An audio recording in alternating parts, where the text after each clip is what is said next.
तो दोस्तों तो आपका स्वागत है आपके अपने चैनल टेक्निकल स्टडी पॉइंट पे। और आज हम देखेंगे जो निम्मी का क्वेश्चन बैंक सेट है वो आपका पार्ट 3 है, जिसमें से आपका सेकंड ईयर का पार्ट 3 है ना। सेकंड ईयर का पार्ट 3 जो आपका मशीनिस्ट के लिए एलिजिबल है ना। सो मशीनिस्ट और दूसरे जो मैकेनिकल ट्रेड है उनके लिए भी है। सो ट्रेड मशीनिस्ट की है। इसमें आपका टोटल जो क्वेश्चन है 75 क्वेश्चन है, जिसमें से आपका थ्योरी के क्वेश्चन रहेंगे, वर्कशॉप कैलकुलेशन के रहेंगे, वर्कशॉप कैलकुलेशन का रहेगा है ना। उसके बाद आपका इंजीनियरिंग ड्राइंग का रहेगा, और जो लास्ट है वो आपका कम्युनिकेशन स्किल्स का रहेगा है ना। सॉरी, एम्प्लॉयबिलिटी स्किल्स है ना, एम्प्लॉयबिलिटी स्किल्स का रहेगा है ना। तो टोटल 75 क्वेश्चन है, इसमें से ये 75 क्वेश्चन है। और ये आपके जो यूज़फुल होंगे इसरो में, डीआरडीओ में, बार्क में, एनपीसीएल में, और जो भी टेक्निकल एग्जाम्स होते हैं सारे में एलिजिबल होंगे है ना। सो क्वेश्चन नंबर 1 से हम स्टार्ट करते हैं फिर। सो ये आपका है, यहाँ पे देखते हैं। सो ये ऑल इंडिया ट्रेड टेस्ट जो हुआ था 2024 में मशीनिस्ट का सेकंड ईयर का, ये है पेपर। और पार्ट 3 है, सेट 3 है ना, जिसमें से हम देखेंगे। सो ये टोटल 150 क्वेश्चन का हुआ था। तो ये क्वेश्चन बहुत ज़रूरी होते हैं, जिसमें से पहला क्वेश्चन जो है आपका which type of indexing is use to cut the helical gear है ना। सो हेलिकल गियर को कट करने के लिए किस प्रकार की इंडेक्सिंग का उपयोग किया जाता है। तो हेलिकल जब कट काटते हैं गियर में, तो उसमें जो होता है आपका डिफरेंशियल इंडेक्सिंग होता है, जिससे हम क्या करते हैं, हेलिकल गियर जो है उसमें कट किया जाता है ना। सो B A2 जो है आपका सही उत्तर है। अगला क्वेश्चन है दूसरा number, what is the type of reamer. इस रीमर के बारे में पूछा है, ये कौन सा टाइप का रीमर है ना। सो ये आपका हैंड रीमर है ना। ये आपका A3 जो है आपका सही उत्तर है, हैंड रीमर है। थर्ड नंबर क्वेश्चन देखते हैं। तो थर्ड नंबर क्वेश्चन है आपका what is the ratio of taper pin hand reamer है ना। सो हैंड रीमर में पूछ रहा है कि जो टेपर होता है वो कितना होता है। सो जो टेपर पिन हैंड रीमर होता है उसमें जो टेपर का रेशियो होता है वो जो होता है आपका 1:50 होता है ना। सो A1 जो है आपका सही उत्तर है। फोर्थ नंबर क्वेश्चन देखते हैं। सो इसमें आपका रीमर का है ना। So what is the part marked as XX के रूप में चिह्नित भाग का नाम पूछा है। इसका नाम पूछा है कि क्या नाम है इसका है ना। सो ये जो है आपका हील है ना। हील ये रहा, A3 में है, ये आपका जो है ये हील है ना। और सामने इस साइड से ये कट हो जाएगा फेस का। पांचवा नंबर क्वेश्चन है which part is ensure positive drive of the drill from the drill spindle. तो ड्रिल स्पिंडल के ड्रिल को पॉजिटिव ड्राइव देने के लिए कौन सा पार्ट जो होता है वो सुनिश्चित करता है। तो पॉजिटिव ड्राइव देने के लिए कौन सा पार्ट जो है वो सुनिश्चित करता है, तो वो जो होता है आपका टैंक होता है ना। टैंक के द्वारा दिया जाता है ना। सो A2 जो है आपका सही उत्तर है। छठा क्वेश्चन देखते हैं। तो आपका छठा क्वेश्चन जो है where is engraved diameter and other particular of the drill है ना। ड्रिल का व्यास और अन्य विवरण कहाँ पर अंकित होते हैं। सो ड्रिल का व्यास और जो पार्टिकुलर ड्रिल का होता है वो सारे जो मेंशन करे जाते हैं वो आपके सैंक में होते हैं ना। सॉरी, नेक में होता है, नेक में दिया हुआ होता है ना। सो A3 जो आपका सही उत्तर है। नेक में मेंशन किया रहता है उसका आपका कितना डायमीटर है और ड्रिल का, और कौन सा मटेरियल है वो लिखा हुआ रहता है ना, वो नेक पे होता है। तो A3 जो है आपका सही उत्तर है। अगला क्वेश्चन देखते हैं 7 नंबर क्वेश्चन। तो 7 नंबर है आपका which milling machine is suitable for helical milling. Helical milling के लिए कौन सी मिलिंग सबसे उपयुक्त होती है। तो हेलिकल मिलिंग के लिए जो होता है सबसे उपयुक्त जो होता है, यूनिवर्सल टाइप का जो मिलिंग मशीन होता है वो सबसे ज़्यादा उपयुक्त होता है ना। तो A2 जो है आपका सही उत्तर है, यूनिवर्सल मिलिंग मशीन। अगले क्वेश्चन पे आते हैं। तो यहाँ पे calculate the read module in helical gear. The pitch diameter दिया हुआ है और नंबर ऑफ टीथ दिया हुआ है ना, 19 है, और ये पिच डायमीटर दिया हुआ है। तो कितना आ जाएगा रियल मॉड्यूल। तो रियल मॉड्यूल निकालने के लिए जो होता है इसमें फार्मूला होता है। तो 100 जो दे रखा है आपका उससे डिवाइड कर दो 19 को है ना, मॉड्यूल निकल के आ जाएगा इसमें। तो 5 पॉइंट समथिंग आएगा, 5.2, ये 5.26। A3 जो आपका सही उत्तर है। 9 नंबर क्वेश्चन देखते हैं। So what is the name of the reamer use with several size of reamer and with one shank है ना। एक सैंक के साथ कई आकारों में रीमर के साथ उपयोग किए जाने वाले रीमर का नाम क्या है। तो एक ही सैंक रहेगा और उसमें कई प्रकार के जो रीमर के साथ उपयोग किए जाते हैं उस रीमर का नाम पूछा है ना। तो वो जो होता है सेल रीमर होता है, जिसमें आपके एक ये सैंक होता है और कई सारे उसमें आकार के रीमर जो होते हैं फिट किए जाते हैं ना। तो A3 जो है आपका सही उत्तर है। अगला है 10वां number question. So what is the function of rack gear है ना। रैक गियर का कार्य क्या है? तो रैक गियर जो होता है उसका जो मेन काम होता है और रोटरी मोशन जो होता है उसको रेसिप्रोकेटिंग मोशन में चेंज करने का काम करता है। तो ये आपका A2 में जो दिए रखा है, convert rotary motion into reciprocating motion, है ना। सो ये आपका रैक गियर का काम होता है। अगले क्वेश्चन पे आते हैं। अगला क्वेश्चन है आपका what is the application of radius gauge. Radius gauge का काम क्या होता है? तो उसमें एक्सटर्नल और इंटरनल जो होता है रेडियस चेक करने के लिए यूज़ किया जाता है। सो A2 में दिया हुआ है for check internal and external radius of job. Job की आंतरिक और बाहरी त्रिज्या जांच करने के लिए जो होता है रेडियस गेज का उपयोग किया जाता है ना। अगला क्वेश्चन है आपका which type of reamer use to finish the hole for fitting taper pin on taper holes, है ना। तो टेपर होल्स पर टेपर पिन लगाने के लिए किस प्रकार के रीमर का उपयोग होल्स को पूरा करने के लिए किया जाता है? तो टेपर है तो उसमें टेपर ही आएगा, है ना। सो टेपर पिन मशीन रीमर हो जाएगा, इसमें उपयोग किया जाता है। सो A1 जो है आपका सही उत्तर है। अगला क्वेश्चन में आते हैं। सो यहाँ पे which is general safety in CNC turning, है ना। CNC टर्निंग में सामान्य सुरक्षा कौन सी है? सो 4 ऑप्शन दिए हुए हैं, इसमें से है आपका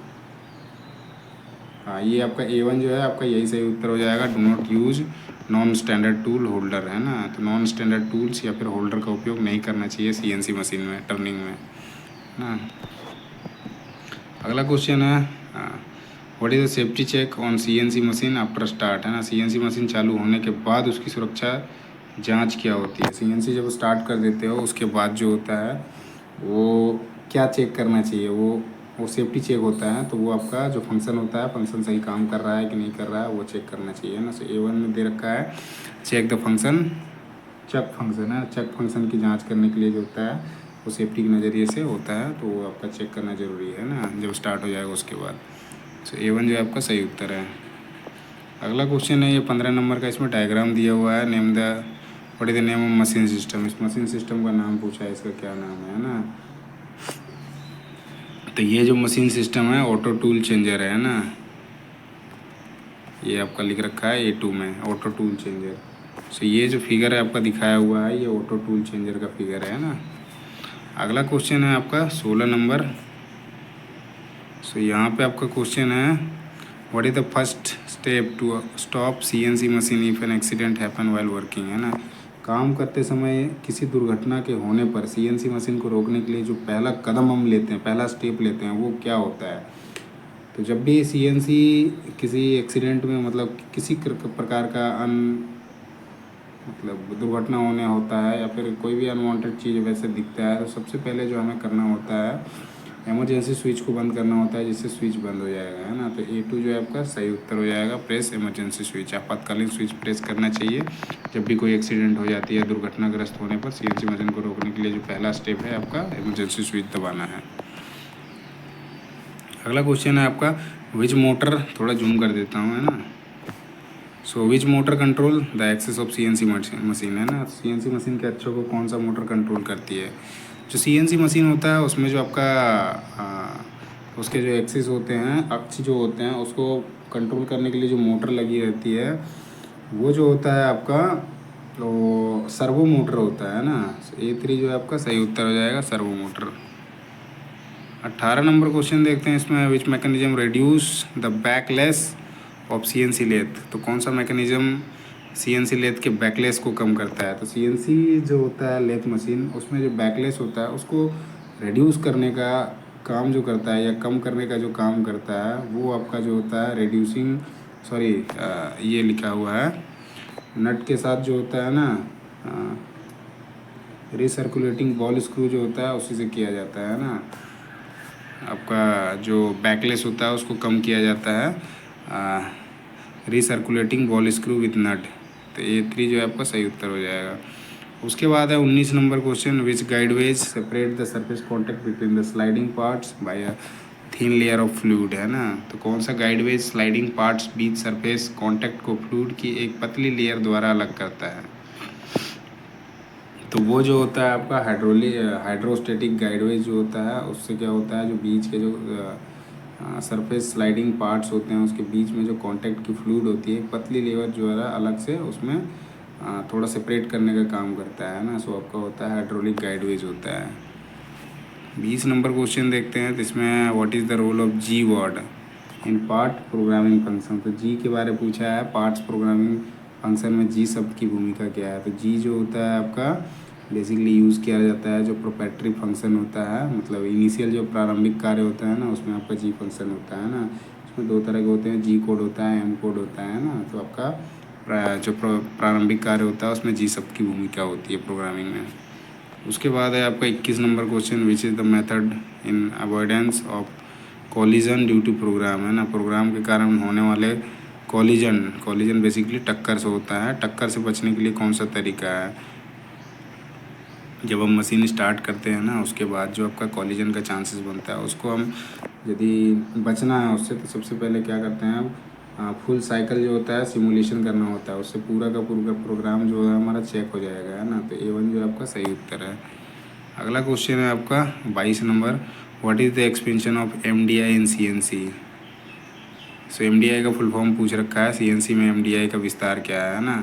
सो MDI जो होता है उसका मतलब जो होता है मैनुअल डेटा इनपुट होता है ना। जो ऑप्शन में A1 में लिख रखा है मैनुअल डेटा इनपुट। सो MDI का मतलब होता है मैनुअल डेटा इनपुट, और CNC जो होता है कंप्यूटर न्यूमेरिकल कंट्रोल होता है ना। अगला क्वेश्चन है 23 नंबर क्वेश्चन, इसमें आपका है what is the mode to check the effectiveness of the program, है ना। कार्यक्रम की प्रभावशीलता की जांच करने के लिए मोड क्या है। कार्यक्रम जो होता है उसकी प्रभावशीलता को जांच करने के लिए जो मोड होता है वो आपका होता है ड्राई रन, मतलब उसको खुले में रन करो पहले, सबसे पहले मतलब बिना जॉब लगाए हुए रन जो करते हैं ना, वही होता है ड्राई रन, है ना। सबसे ज़्यादा इफेक्टिवनेस होती है प्रोग्राम के लिए, वो चेक करने के लिए कि सही है या नहीं है। अगला क्वेश्चन है आपका 24 नंबर क्वेश्चन, इसमें आपका है how many axes in the CNC lathe machine. तो CNC लेथ मशीन में जो होता है कितने एक्सेस होते हैं। तो उसमें जो होता है आपका 3 एक्सिस जनरली मिलता है, लेकिन एक्स और वाई, हाँ एक्स और वाई मिलेगा, सॉरी उसमें ना। तो इसमें जो होते हैं वो 2 एक्सिस होते हैं, और वो आपका एक्स और जेड होता है ना, मतलब ऐसे, और एक आपका यहाँ से जो ऐसे जाता है। ऐसे जनरली देखोगे आपका जो एक लेथ मशीन में जो होते हैं 2 एक्सिस ही होते हैं, और जो कैलिब्रेशन के लिए होता है उसमें आपका 3 एक्सिस होते हैं ना। तो यहाँ पे CNC लेथ मशीन के बारे में पूछा है, इसमें 2 एक्सिस होंगे, एक्स होगा और जेड होगा, है ना। उसके बाद अगला जो है आपका 25 नंबर क्वेश्चन, इसमें आपका है what is the meaning of open loop and close loop, है ना। ओपन लूप और क्लोज लूप से क्या समझते हो आप, या क्या मतलब है उसके बारे में पूछा है ना। सो ओपन लूप और क्लोज लूप जो होता है ये 2 टाइप के कंट्रोल सिस्टम है CNC मशीन में, है ना। This both are 2 types of control system in CNC machine. ये दोनों जो होते हैं CNC मशीन में 2 प्रकार के कंट्रोल सिस्टम होते हैं ना, ओपन लूप और क्लोज लूप। सो A2 जो है आपका सही उत्तर है। अगला क्वेश्चन है 26 नंबर का, यहाँ पे आपका क्वेश्चन है what is the basis of absolute coordinate point, है ना। एब्सोल्यूट कोऑर्डिनेट पॉइंट का आधार क्या होता है। तो एब्सोल्यूट जो कोऑर्डिनेट पॉइंट होता है उसका जो आधार होता है 0 0 होता है, based on the origin of 0 0। तो A2 जो है आपका सही उत्तर हो जाएगा। अगला क्वेश्चन है आपका, इसमें O क्या इंडिकेट कर रहा है। तो O जो है आपका सेंटर एक्सिस को दर्शा रहा है ना।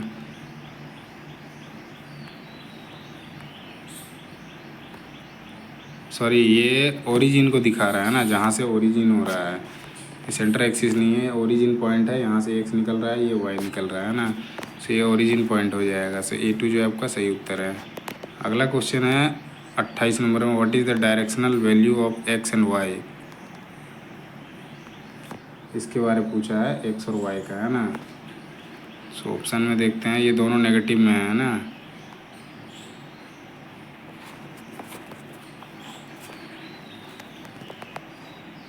हाँ, ये A3 में जो दे रखा है बोथ आर जो है नेगेटिव है, दोनों के दोनों नेगेटिव है। इसको मैं आपको बता देता हूँ। तो ये जो होता है ये दोनों प्लस प्लस होता है, ये प्लस और माइनस होता है, ये माइनस माइनस होता है, और ये माइनस प्लस होता है ना। इसके बारे में पूछा था तो ये दोनों के दोनों नेगेटिव हो जाएंगे। तो A3 जो है आपका सही उत्तर है। अगले क्वेश्चन को देखते हैं, what is the maximum range of spindle speed, है ना। स्पिंडल गति की अधिकतम रेंज क्या है। तो स्पिंडल गति की जो होती है मैक्सिमम रेंज जो होता है 120% होता है ना, जिसमें 100 में चलाते हैं 20% एक्स्ट्रा रखा जाता है उसके लिए। तो A1 जो है आपका सही उत्तर है। अगला क्वेश्चन है 30 number, how much maximum feed range available in CNC machine. CNC machine पर कितना अधिकतम फीड रेंज उपलब्ध होता है। CNC मशीन जो होता है उसमें जो फीड रेंज है वही आपका जो मैक्सिमम हो जाएगा, जिसमें 120% था ना, तो वही आपका होता है मैक्सिमम, बाकी चलाया जाता है 100 में। तो मैक्सिमम फीड रेंज जो होता है 120% होता है। अगला क्वेश्चन है 31 नंबर, इसमें आपका है which one of the following code is suitable for spindle rotation in clockwise direction. तो निम्नलिखित में से कौन सा क्लॉकवाइज डायरेक्शन में स्पिंडल रोटेशन के लिए उपयुक्त है ना। सो क्लॉकवाइज मतलब घड़ी की दिशा में कह रहा है, तो घड़ी की दिशा में जो होता है वो M03 जो होता है ये कोड में होता है आपका स्पिंडल का रोटेशन, इसमें क्लॉकवाइज होता है ना। सो A2 जो है आपका सही उत्तर है। अगला क्वेश्चन है which mode is use to edit the program. Program को एडिट करने के लिए किस मोड का उपयोग किया जाता है ना। तो प्रोग्राम को जो एडिट करने के लिए जो मोड होता है वो एडिट मोड ही होता है ना। तो A2 सही उत्तर है।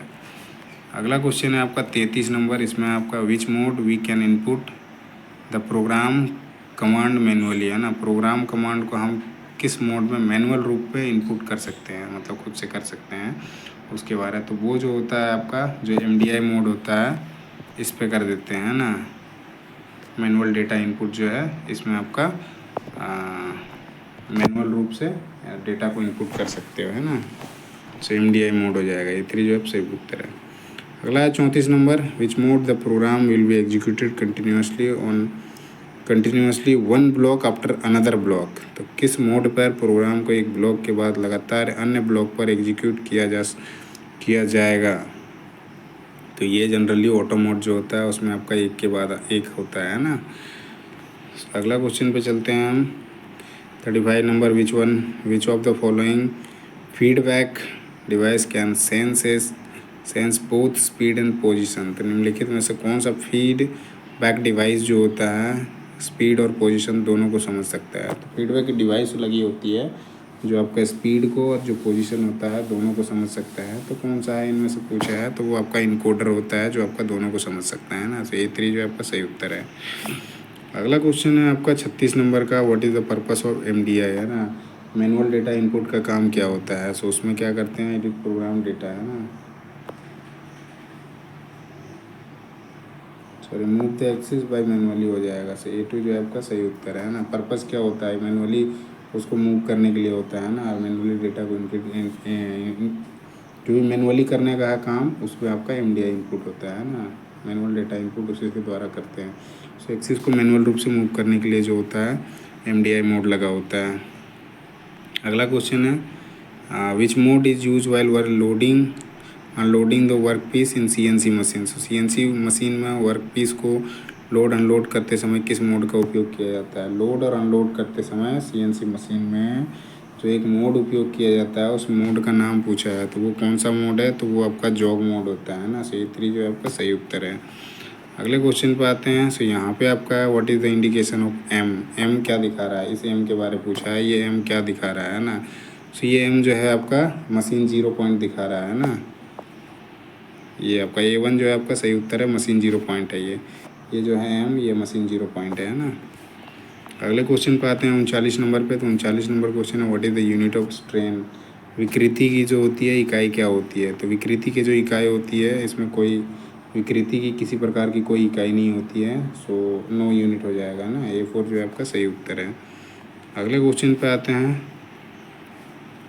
सो अगला क्वेश्चन है which symbol is use to express the change in length है। लंबाई में परिवर्तन को किस संकेत से दर्शाया जाता है। तो लंबाई को दर्शाने के लिए जो होता है मतलब एक्सप्रेस चेंज इन लेंथ जो होता है उसको दर्शाने के लिए जो एक सिंबल उपयोग किया जाता है वो कौन सा सिंबल है उसके बारे में पूछा है। तो ये आपका हो जाएगा जो सिग्मा 1 करके लिखा है, ये आपका है ना। सो A2 जो है आपका सही उत्तर है। अगला क्वेश्चन पे आते हैं 41 नंबर, ये वर्कशॉप कैलकुलेशन के क्वेश्चन है इसमें आपके है ना। सो यहाँ पे है what is the name of the structure form if steel is heated for about 723 degree Celsius. ये आपका लोअर क्रिटिकल टेम्परेचर में जब करा जाता है तो ये जो होता है आपका ऑस्टेनाइट में होता है ना। A2 जो है आपका सही उत्तर है। जब भी स्टील को 723 डिग्री पर गर्म किया जाता है तो ये ऑस्टेनाइट फॉर्म में होता है, और जैसे ही इसको फिर जल्दी से ठंडा किया जाता है उस टाइम पे मार्टेनसाइट में आता है। और सीमेंटाइट जो होता है उसमें कार्बन की कुछ परसेंटेज का इंक्रीमेंट करा जाता है तो उस केस में आता है। बाकी पेराइट जो होता है ये फेराइट ऑस्टेनाइट जो होता है, यहाँ पे कार्बन का परसेंटेज भी पूछा जाता है। तो ऑस्टेनाइट जो होता है 0.84% होता है कार्बन, है ना। अगला है 42 नंबर का question, what is the name of the booklet the rates of various terms are indicated. तो पुस्तिका का नाम क्या है जिसमें विभिन्न दरों का संकेत दिया जाता है। पुस्तक का नाम पूछा है, तो वो जो होता है प्राइस कैटलॉग होता है, जिसमें आपके अलग अलग दर ये दिए रहते हैं, या फिर उसमें आपका वेरियस जो टर्म्स होते हैं, रेट्स जो होते हैं उसमें लिखे हुए होते हैं। सो मूल्य सूची होती है, उसमें दिया रहता है ना। ये 4 जो है आपका सही उत्तर है। अगला क्वेश्चन है 43 number, what is the other term of pocket reference in engineering works, है ना। इंजीनियरिंग कार्यों में पॉकेट रेफरेंस का दूसरा शब्द क्या है। पॉकेट रेफरेंस के बारे में पूछा है, उसका दूसरा जो शब्द होता है वो हैंडबुक होता है ना। A2 जो है आपका सही उत्तर हो जाएगा, पुस्तिका। अगला क्वेश्चन है 44 नंबर क्वेश्चन, यहाँ पे है who prepare the cost of estimation, है ना। आकलन की लागत कौन तैयार करता है। तो जो आकलन की आकलन का जो लागत होता है वो तैयार करने का जो काम होता है, उसके लिए आपका एस्टिमेटर होता है। अलग एस्टिमेटर मिलेगा जो जॉब करते हैं, वो अनुमानक होता है। वो आपका जो कॉस्ट कितना आएगा, मतलब खरीद कितनी आएगी, उसको लागत को आकलन करने के लिए एस्टिमेटर रहते हैं, वो उसका अनुमान लगाते हैं ना। C3 जो आपका सही उत्तर हो जाएगा। 45 नंबर क्वेश्चन है, पाइप कटिंग डाई जनरली। तो पाइप कटिंग डाई, फिर खाली स्थान दे रखा है, आमतौर पर है ना। तो ये जैसे ऑप्शन के हिसाब से देखोगे तो कितने पार्ट में विभाजित होते हैं उसके बारे में पूछा है ना। जो पाइप कटिंग डाई होती है वो आपका 2 पार्ट्स में डिवाइड रहता है ना। ये आपका हो जाएगा 2 पार्ट्स में, एक कटर होता है, एक आपका गाइड करने का रोलर होता है ना। 46 नंबर क्वेश्चन आते हैं, so which symbol is use for butt joint. Butt joint दिखाता है, तो बट जॉइंट एक दूसरे के सामने होता है ना। ये इस तरह से आएगा, वो बट जॉइंट होगा। तो इसमें देखते हैं ऑप्शन में कौन सा है। ये आपका A3 में जो दे रखा है यही आपका बट जॉइंट है ना। ये आपका T जॉइंट हो जाएगा, ये आपका कॉर्नर जॉइंट हो जाएगा, ये आपका एज जॉइंट हो जाएगा। 47 नंबर क्वेश्चन देखते हैं, विच symbol is use left joint, है ना। लेफ्ट जॉइंट के लिए किस सिंबल का प्रयोग किया जाता है। लेफ्ट एक के ऊपर एक जाएगा, है ना। A1 जो है उसी में दिखा रहा है आपका लेफ्ट जॉइंट का। सो A1 जो है आपका, ये आपका सही उत्तर है। ये लेफ्ट एक के ऊपर एक, है ना। लेफ्ट का मतलब होता है ओवरलैप करना। ये नीचे है, ये ऊपर है, ये आपका लेफ्ट जॉइंट है। अगला क्वेश्चन है आपका 48 number, this type of section is limited by the break line, फिर खाली स्थान है। इस प्रकार का अनुभाग एक ब्रेक लाइन द्वारा सीमित है, तो किस टाइप का होता है उसके बारे में पूछा है। तो ये आपको देखना पड़ेगा, ब्रोकन आउट सेक्शन जो होता है उसमें आपका ब्रेक लाइन होता है ना। सो A3 जो है आपका टूटा हुआ भाग जो होता है अनुभाग, उसमें आपको जो होता है ब्रेक लाइन देखने को मिलता है ना। तो A3 जो है आपका सही उत्तर है। अगला क्वेश्चन है 49 number question, object that are symmetric can be shown effectively using this type of section, फिर खाली स्थान है उसके बारे में पूछा है क्या होगा। तो इस प्रकार के अनुभाग का उपयोग करके सम्मित करके, है ना, सम्मित वस्तुओं को प्रभावी ढंग से दिखाया जा सकता है। तो किसमें ऐसा होता है कि सिमेट्रिक जो है उसको दिखाया जा सकता है इफेक्टिवली। तो सिमेट्री जो होता है उसको दिखाने के लिए हाफ सेक्शन का उपयोग किया जाता है, आधा अनुभाग का उपयोग किया जाता है ना। A3 जो है आपका सही उत्तर है। अगला क्वेश्चन है आपका, in this type of section 1/4 of the object is removed. इस प्रकार के खंड में वस्तु का 1/4 भाग हटा दिया जाता है, तो उसको क्या कहते हैं। 1/4 भाग को, है ना, 1/4 हटा दिया गया तो क्वार्टर, चतुर्थ भाग, क्वार्टर का आधा निकाल दिया गया तो हाफ हो जाएगा, है ना। हाफ सेक्शन जो है वो सही उत्तर हो जाएगा आपका। A4 जो है आपका सही उत्तर हो जाएगा। अगला 51 नंबर क्वेश्चन, इसमें है which of the following are some informal situation with in the work place, है ना। निम्नलिखित में से कौन सी वर्क प्लेस के भीतर कुछ इनफॉर्मल स्थितियां हैं। 4 ऑप्शन दे रखा है, इसमें से आपका प्रैक्टिकल बेस्ड ये क्वेश्चन है ना। इनफॉर्मल है ना, इनफॉर्मल मतलब वो बातचीत का भी थोड़ा सा आ रहा है ना। तो ये आपका हो जाएगा having a meal in the office canteen, है ना। ऑफिस कैंटीन में भोजन करना जो है वो इनफॉर्मल है। बाकी आपका देखो काम का हो गया वर्किंग विथ फाइल्स, ये काम सारे आप एक फॉर्मल में आ जाएगा, ये आप एक डेस्कटॉप तरीके से। बाकी खाना जो है ना कहीं भी खाते हैं ना, बाकी काम जो है ना आप काम करते हो तो उसका एक लिए सेटअप होना ही चाहिए। बाकी ये आपका एक और जो है आपका सही उत्तर हो जाएगा। अगला क्वेश्चन है, ये भी आपका एम्प्लॉयबिलिटी स्किल्स का है और पिछला वाला भी था। So what are some advantage of informal communication at the work place. Informal communication के लाभ क्या हैं उसके बारे में पूछा है ना। जो इनफॉर्मल कम्युनिकेशन होता है उसमें क्या होता है, हेल्प करता है एक दूसरे को किसी चीज़ को बेहतर करने के लिए। तो लोगों के साथ एक साथ मिलकर बेहतर ढंग से काम करने के लिए जो है वो मदद मिलती है।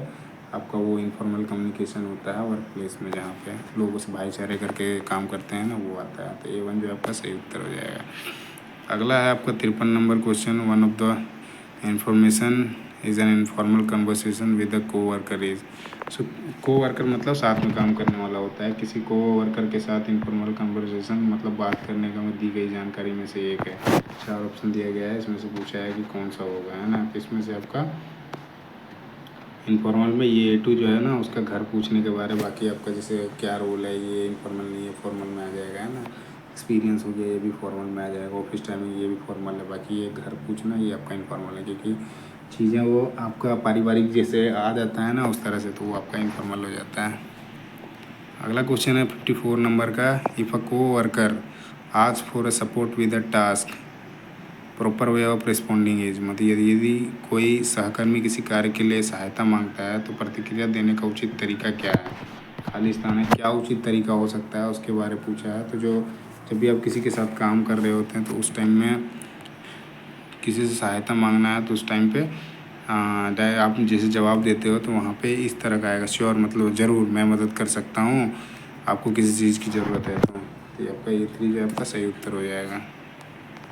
55 नंबर क्वेश्चन है, what is work place etiquette. Etiquette मतलब वही आपका शिष्टाचार के बारे में पूछा है। शिष्टाचार क्या होना चाहिए आपका काम करने के टाइम में। तो जो भी है आपका बिहेवियर है वो सही होना चाहिए वर्क जो प्लेस है वहाँ को लेकर। तो आपका A2 जो आपका सही उत्तर हो जाएगा। उचित व्यवहार और कार्य स्थल व्यावसायिकता जो है प्रोफेशनलिज्म होनी चाहिए आपके पास, है ना। वही आपके एटिकेट्स होते हैं, वर्क प्लेस एटिकेट्स। अगला क्वेश्चन है 56 number question, which of the following is considered as appropriate work place behaviour. निम्नलिखित में से किसे कार्यस्थल पर उचित व्यवहार माना जाता है। तो कार्यस्थल पर जो उचित व्यवहार होता है 4 ऑप्शन में से पूछा है कि कौन सा है। ये थोड़ा ये सारे प्रैक्टिकल बेस्ड क्वेश्चन होते हैं, है ना। तो इनमें जो है आपका आ जाएगा maintaining a clean work space, है ना। स्वच्छ कार्य बनाए रखना जो होता है, जो वर्क प्लेस बिहेवियर होता है वो अप्रोप्रिएट होता है ना, उचित व्यवहार माना जाता है यदि आप साफ़ सफाई को मेंटेन रखते हो तो। A4 जो है आपका सही उत्तर हो जाएगा। अगला क्वेश्चन है 57 number, which of the good work place skill is. अच्छे कार्यस्थल कौशलों में से एक है। अच्छे कार्यस्थल बोल रहे हैं, कार्यस्थल कौशल जो है उस पर से एक है ना। तो इसमें से जो है आपका A1 जो है आपका सबसे ज़्यादा है, क्लीन जो रखने का है, मेंटेन अ क्लीन वर्कशॉप, है ना। कार्यस्थल को साफ़ सुथरा जो है एक अच्छे कार्यस्थल कौशलों में से एक है, क्योंकि जहाँ भी आप काम कर रहे हो वहाँ साफ़ सफाई मेंटेन नहीं रखोगे तो वो चीज़ें कहीं ना कहीं जाके दिक्कत पैदा करती है, बीमारी होती है, चोट लगने का चांसेस होता है, बहुत सारे उसमें फॉल्ट क्रिएट करते हैं ना। अगला क्वेश्चन देखते हैं 58 नंबर क्वेश्चन, तो विच of the following action action in a official meeting so appropriate work place etiquette, है ना। सो किसी ऑफिशियल मीटिंग में निम्नलिखित में से कौन सा कार्यस्थल पर उचित शिष्टाचार को दर्शाता है। तो ये जनरली आपको देखने को मिलेगा जब keeping the phone on silent mode and actively participate in the discussion. जब आप किसी मीटिंग पे बैठे हुए हो ना तो आपका फ़ोन जो है ना साइलेंट मोड पे होना चाहिए, जिससे किसी दूसरे को दिक्कत या फिर कोई समझा रहा है तो उसको उस चीज़ को वाइब्रेशन या साउंड की वजह से चीज़ें मिसमैच ना हो, उसके लिए ये एटिकेट जो है ना हमेशा अपनाना चाहिए। जहाँ पे आपका कहीं मीटिंग पे बैठे हो या अप्रोप्रिएट वर्क प्लेस जो एटिकेट होता है उसमें से सबसे ज़्यादा इंपॉर्टेंट यही चीज़ है ना, जिससे दूसरे कोई डिस्टर्ब ना हो। अगला क्वेश्चन है आपका 59 नंबर, इफ़ को वर्कर साथ में काम करने वाला आर गोसपिंग अबाउट अनदर को worker what you should do. मतलब एक गोसप क्या होता है ना, बातचीत करना दूसरे के बारे, तो उस टाइम पे आपको क्या करना चाहिए उसके बारे हैं। तो आप क्या करोगे?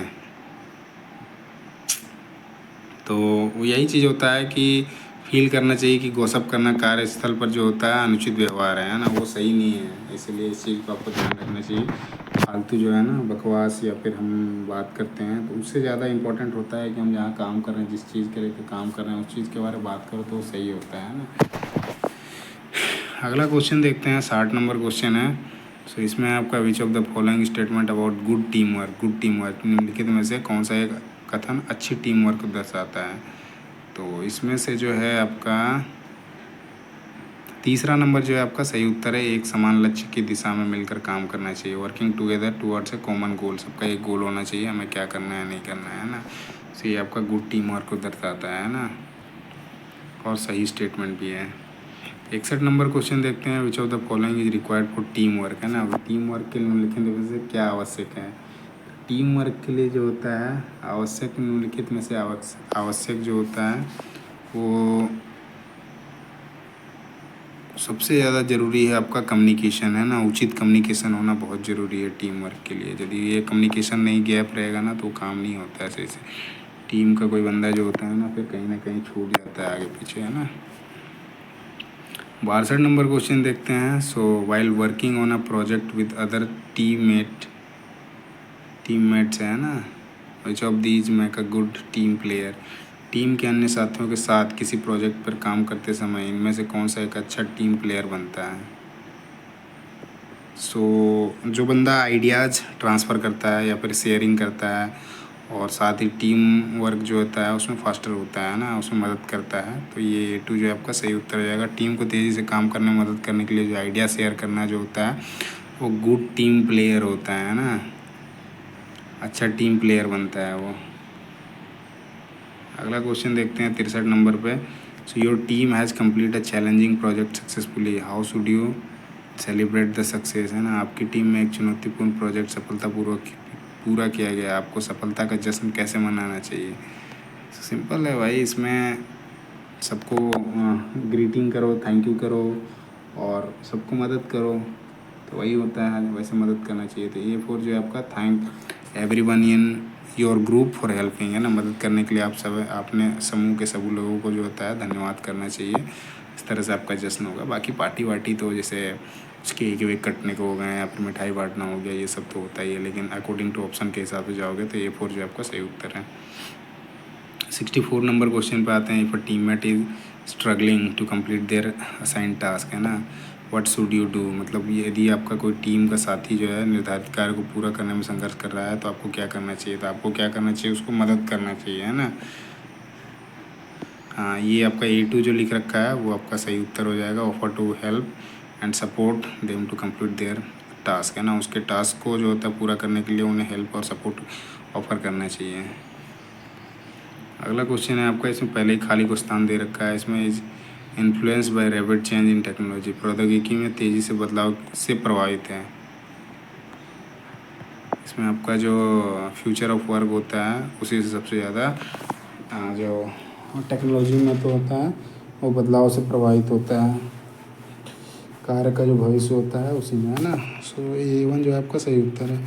अगला है आपका 66 नंबर, इसमें आपका है ways in which you can improve your technology skills. आप किन तरीक़ों से अपनी टेक्नोलॉजी स्किल्स में सुधार कर सकते हैं? ऑप्शन दिया हो इसमें से आपका है हार्ड वर्क तो नहीं होगा, है ना, सोशल वर्क नहीं होगा। हाँ, ये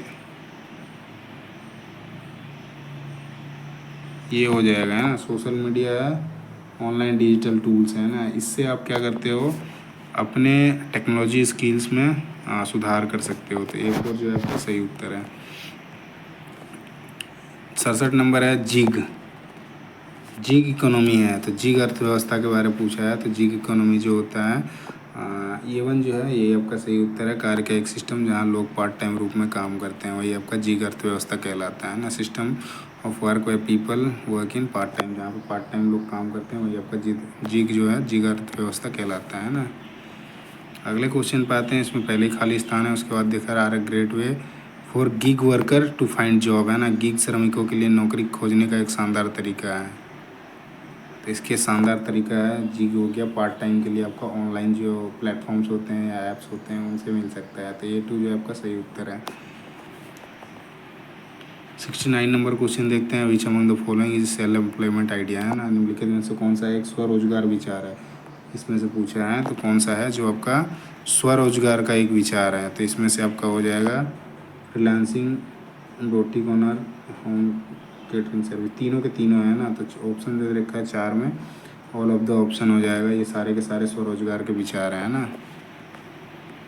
70 नंबर क्वेश्चन है। माइग्रेशन ऑफ वर्क मीन्स, काम का स्थानांतरण का अर्थ है।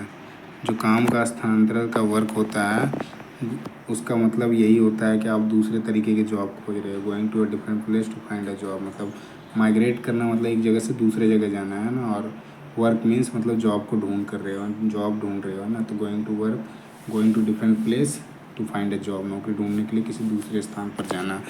माइग्रेशन का ही होता है अर्थ, बाकी तो माइग्रेट करना एक जगह से दूसरी जगह जाना होता है ना। अगला क्वेश्चन है 71 नंबर क्वेश्चन। यहाँ पे आपका लग रखा है important factor to think about before migration, है ना, सॉरी माइग्रेटिंग, है ना। प्रवास करने से पहले विचार करने योग्य महत्वपूर्ण कारक क्या है। 4 ऑप्शन दिया, उसमें से सबसे ज़्यादा माइग्रेशन के लिए हम जब जॉब के लिए जा रहे हैं तो उसमें से हम किस फैक्टर के बारे जो है किस चीज़ के बारे सबसे ज़्यादा सोचते हैं ना। तो उसमें सबसे ज़्यादा जो सोचते हैं ना वो कॉस्ट ऑफ लिविंग के बारे, जीवन यापन की जो लागत होगी वो क्या होगी, सबसे ज़्यादा इसी के बारे में सोचते हैं। बाकी ये सब तो बाद में आएगा, है ना। इजी जॉब हो गया, फ्रीडम हो गया, क्योंकि वहाँ के रहने के आप जैसे 10,000 कमा रहे हो, 15,000 खर्चा है, तो आप वहाँ पे नहीं जाओगे। तो उसके अकॉर्डिंग पूछा है, तो ये 3 जो आपका सही उत्तर हो जाएगा ना।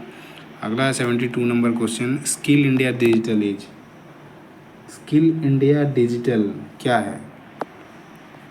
तो वो जो है एक प्लेटफॉर्म है जिसमें आपका करियर के रिसोर्स और लर्निंग के लिए मतलब सीखने और करियर संसाधन के लिए एक मंच है जो स्किल इंडिया डिजिटल है।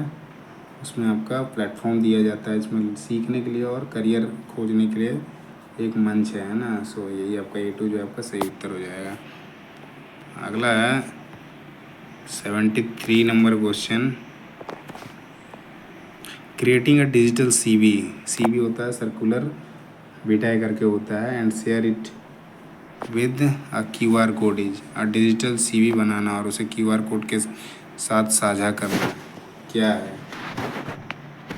तो वो जो होता है आपकी डिजिटल आइडेंटिटी होती है ना।